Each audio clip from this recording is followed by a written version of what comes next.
am I the astronaut for punching my sister at a family barbecue? Was it one of the activities? Did you have like a family boxing match? Which honestly is not a bad idea. Trigger warning, child loss. Damn. I, 32 female, have a sister, 26 female, and we have never gotten along. Even when we were kids, we would fight like cats and dogs on the best of days. My sister is a spoiled, entitled brat and always has been because my parents have always given her everything she's ever asked for. She has never had to work for anything, nor was she expected to follow the same rules as me when we were growing up. My mother almost died giving birth to her, and because of this, she has been their miracle child. I've been in therapy for years, working through the resentment I had for her, and I've come a long way. I have even tried to reach out to her through calls and texts to try and repair our relationship several times, but all of the attempts have been ignored. A couple of important things to know before I get into the story. My husband and I had our first child almost 3 years ago after 5 years of trying and 3 miscarriages. He is my parents' first grandchild. He is the light of our lives, and my parents adore him and spoil him rotten while still respecting our boundaries. Also important to know is that our son is nonverbal autistic. My sister and brother-in-law have never met my son. My sister and brother-in-law, 26 male, have no children. My brother-in-law is in the Navy, and they have been moved all over the country. During the pandemic, they were stationed in Hawaii and therefore unable to travel home for the full 4 years that they were stationed there. I have a great relationship with my brother-in-law, and I'm a lot closer to him than I am to my sister. My husband and I live in the same city as my parents, and most of our family lives a short drive away. Now on to the crazy. My sister and brother-in-law recently got new orders from the Navy that they were going to be stationed back on the mainland, though it was still across the country from where our family lives. They decided to come home to visit before they relocated since they haven't seen family in such a long time. My parents decided to throw a big family cookout so that all the family could come together to get to see them before they moved across the country again. I didn't really want to go, but I knew it was important to my parents, so I decided to go anyway. My husband had to work, so I took my son and went to the party. Our whole extended family was there, as well as my brother-in-law's immediate family. Everything was going great for the first hour we were there, but things started to go downhill when my sister came in drinking a Red Bull. She set it down on the coffee table in the living room without even thinking about it. My dad saw this and mentioned that she might want to move her drink because there were small children running around and it could get knocked over. She said she would, but never did. A little bit later, my son came running in, saw the shiny can on the table, and reached for it. He ended up dumping the whole can on the floor. My sister was pissed that her drink had been wasted. She looked at me and said that I should clean up after my kid, but I replied, "Dad told you it would get knocked over. You should have moved it." My dad made my sister clean up the mess, which pissed her off even more. After that, she kept quietly making derogatory comments about my son to other family members, thinking I couldn't hear them. I let the first few go, but after she called my son the R word to one of our cousins, I'd had enough. I confronted her and told her that if she had something to say about me or my son, she could man up and say it to my face.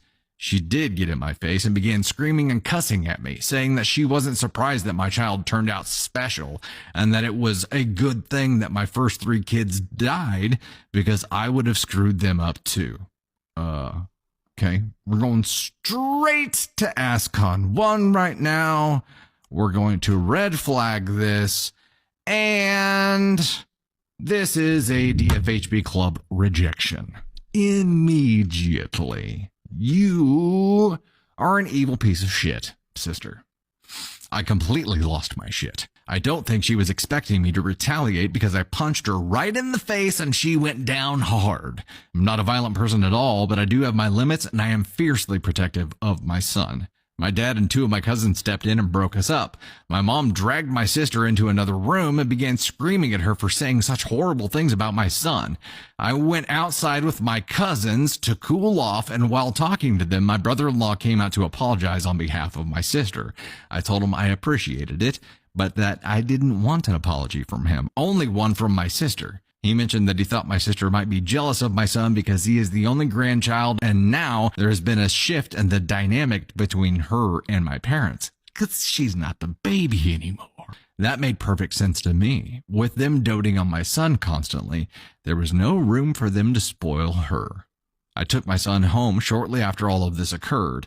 About an hour after I got home, I started getting texts from 2 of my aunts as well as from my mom saying that I was an asshole for punching my sister and that I completely overreacted. My aunt insisted that I apologize to my sister for punching her. When I told her I would not be apologizing, she said I should be ashamed because I ruined the party for everyone. Now I'm starting to wonder if I did overreact by hitting her.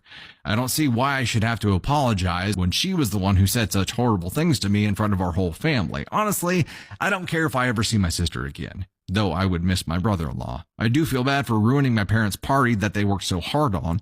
Am I the astronaut for punching my sister and refusing to apologize? Hells no. Hell no. Now look. I'm not going to advocate violence, but this bitch deserved it. This was a mama bear thing, right? This was a mama bear thing. This was not her personal pride. This was her defending her child. And because this entitled evil person couldn't be bothered to move their drink, even though they had been warned it was going to spill and they said that they would do it, because they chose to be lazy, they feel like they're entitled to get to make terrible, evil comments about their sister's child. Her nephew, but I don't think she gets to use that term. I don't think she gets to say that she's connected to this child anyway, because clearly she does not want to be. Clearly she didn't earn this title of aunt. They're connected by blood and that's it. The shit that she said is unforgivable. It makes her, like we've already said, an ASCON 1 DFHB rejects, terrible, evil, malicious, shite human being. That was a true colors moment. And how the this family is now saying that you're terrible. You should apologize. You shouldn't have done that. What? Did they not hear what was said?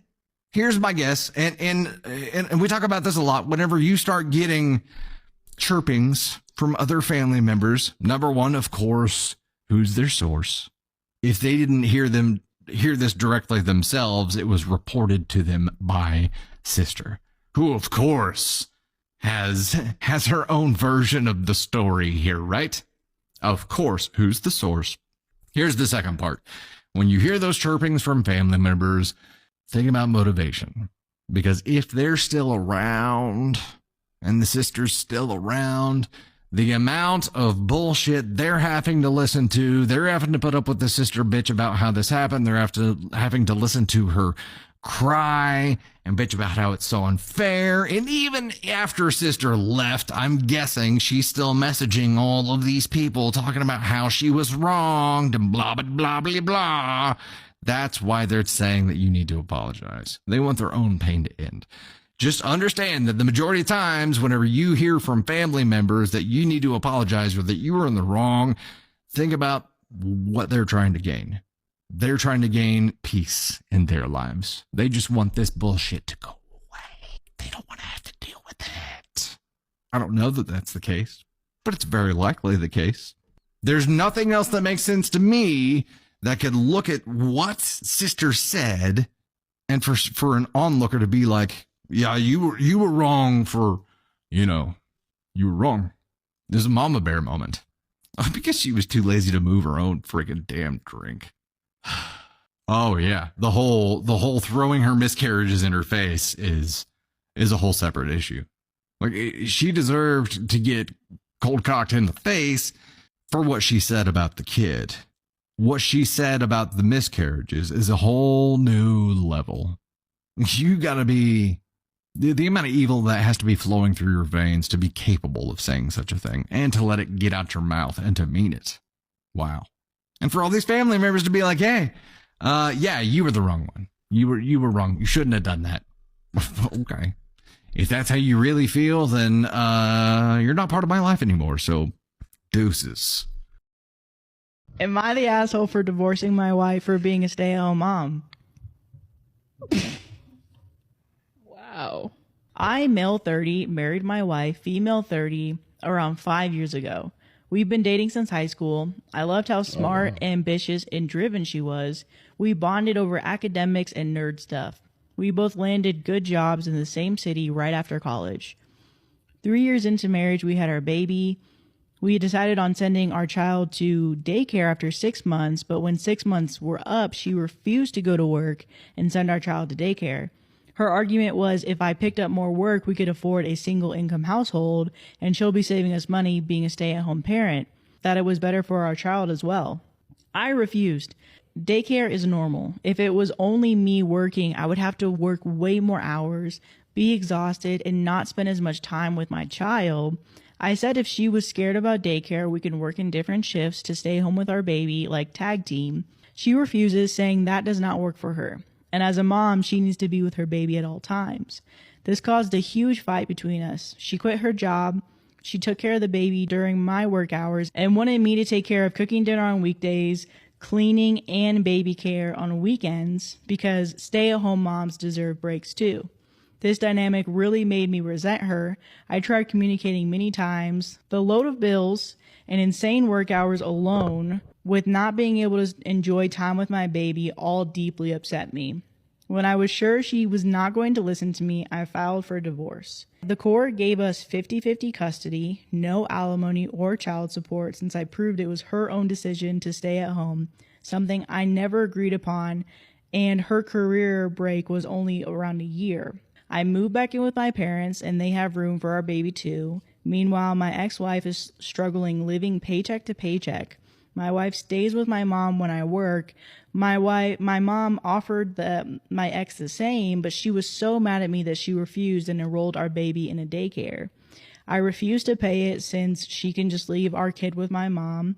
My ex-wife and her friends are calling me the asshole for divorcing her over being a stay-at-home mom and not providing any support. Am I the asshole? And then there's a little update. The comment section truly shows how sexist the community is, with you're the asshole comments calling me broke and asking me to man up, others saying mom deserves to be with her baby and I'm the asshole for taking that away from them.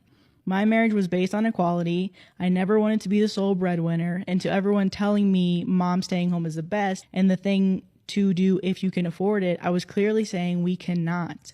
Daycare expense would have been 30% of my wife's salary, 15% of our joint income. 30%?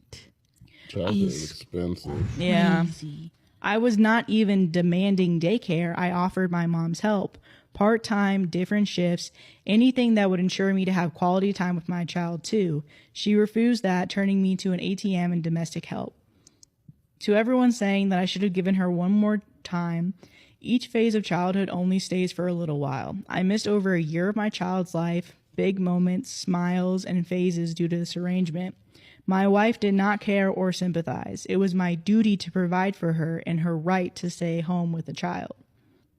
Further, I was responsible for fending for myself, for food, washing dishes, and cooking dinner, and cleanups every day. And on my only day off, the only day I could possibly spend with my child, I had to clean the house, cook all the meals, meal prep for a week, do laundry, mow, etc. I only got time with the baby for about 6 hours, max 12 hours every week. I was working over 80 hours a week at office and another 28 hours doing housework. What she did was take care of our baby, and I'm not dissing her for that, just that I wanted time with our child too. And when I realized she was not going to listen to me at all, I filed for a divorce because I didn't want to miss years of our child's life. To everyone saying I'm taking advantage of my wife, I do not know how your family is. My parents love my child. I am my parents' only child, and my kid is their only grandchild. To those who say I'm hurting my child, bringing in unknowns, my child is having a great time being pampered with my mom, loves the time she spent with me. To the people who ask what I won, time with my child, memories with my child, a relationship with my child rather than being a ATM.